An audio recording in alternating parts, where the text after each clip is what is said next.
नमस्कार जय जगन्नाथ सांग मैंने वेलकम कर मोर आउ एक मिनी ब्लॉग को आज हूँ मार्गशीर मास शेष गुरुवार कहीं आज माँ लक्ष्मी विदायर दिन तो मुझे शीघ्र शीघ्र उठी जाइली नित्यकर्म सारिदे मुझे ठाकुर घर को प्रथम लक्ष्मी पाखे भोग लगे आमर पंचामृत भोग से फल सब धोई धाई काटिकी भोग दे देइथिली माँ को माँ भोग देते माँ लक्ष्मी पाखे मो माँ को टे साहाय्य करी देखुना माँ ये पंचामृत भोग दौरान आमर सांग मैंने प्रथम पंचामृत भोग दि जाए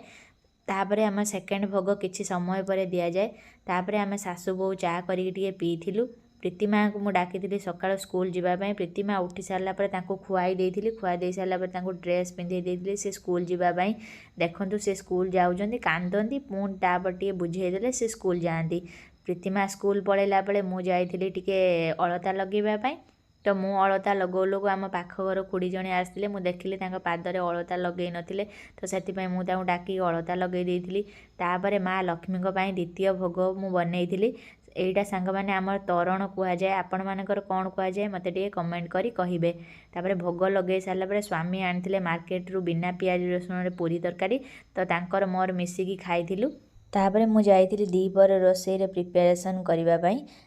आज गुरुवार थिला तो से बिना पियाज रसुण सब रोषेई होता सांगे सांगे मु रोषेई करने संगे संगे प्रीतिमा स्कूल आसते तो प्रीतिमा को गाधे सारी तापर मु प्रीतिमा को आउ बाबा को खाइबा को दे देइथिली तापर पछरे आमे माँ मोर खाइबा पई आनिथिलु तापर सांग माने वीडियो जदि भल लागिछि लाइक करबा जमारे